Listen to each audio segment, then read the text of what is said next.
ഓസ്ട്രേലിയക്കെതിരായ test പരമ്പരയിലെ മോശം പ്രകടനത്തോടെ രൂക്ഷ വിമർശനമാണ് ഇന്ത്യൻ നായകനായ രോഹിത് ശർമ്മ ഏറ്റുവാങ്ങുന്നത്. ഓസ്ട്രേലിയക്കെതിരെ 3 ടെസ്റ്റുകളിൽ നിന്നും വെറും 31 റൺസ് മാത്രമായിരുന്നു 37-കാരനായ താരത്തിന് നേടാനായത്. മോശം പ്രകടനങ്ങളുടെ പശ്ചാത്തലത്തിൽ 5-ാം ടെസ്റ്റിൽ നിന്നും രോഹിത് മാറി നിന്നെങ്കിലും വിരമിക്കൽ തീരുമാനമില്ലെന്ന് 5-ാം ടെസ്റ്റിനിടെ രോഹിത് വ്യക്തമാക്കുകയും ചെയ്തിരുന്നു. ഇതോടെ ജൂണിൽ ഇംഗ്ലണ്ടിനെതിരെ നടക്കാനിരിക്കുന്ന ടെസ്റ്റ് പരമ്പരയിലും രോഹിത് കളിക്കുമെന്നാണ് സൂചന.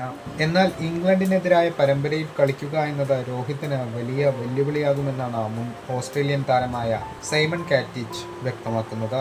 രോഹിത്തിന് മാത്രമേ രോഹിത്തിൽ എത്രമാത്രം ക്രിക്കറ്റിനോട് അഭിനിവേശം ബാക്കിയുണ്ട് എന്നറിയുകയുള്ളൂ. 37 വയസ്സിൽ ഇംഗ്ലണ്ടിൽ പരമ്പര കളിക്കുക എന്നത് എളുപ്പമാകില്ല. ഗസ് ആറ്റ്കിൻസൺ, ബ്രൈഡൻ കാഴ്സ് തുടങ്ങി മികച്ച ബോളർമാർ ഇംഗ്ലണ്ടിനുണ്ട്. ടെസ്റ്റ് ക്രിക്കറ്റ് ഒരിക്കലും ഒരു 37 വയസ്സുള്ള ബാറ്റർക്ക് അനുകൂലമായ ഒന്നല്ല, സൈമൺ കാറ്റിച്ച് പറഞ്ഞു.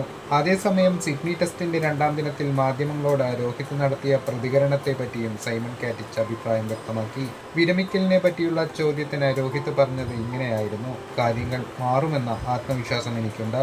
അതേസമയം യാഥാർത്ഥ്യത്തെപ്പറ്റി ബോധ്യവുമുണ്ട്. മൈക്കുമായിരിക്കുന്ന അല്ലെങ്കിൽ ലാപ്ടോപ്പിന് മുന്നിൽ പെന്നുമായിരിക്കുന്ന ഒരാൾക്ക് അവർ എഴുതുന്നത് വെച്ച് ഞങ്ങളുടെ ജീവിതം മാറ്റാനാകില്ല.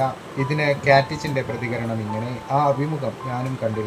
രോഹിത് നന്നായി സംസാരിക്കുന്നു. ക്രിക്കറ്റിൽ നിന്നും വിരമിച്ചാലും സ്റ്റാൻഡപ്പ് കോമഡിയിൽ രോഹിത്തിന് നല്ല ഭാവിയുണ്ട്.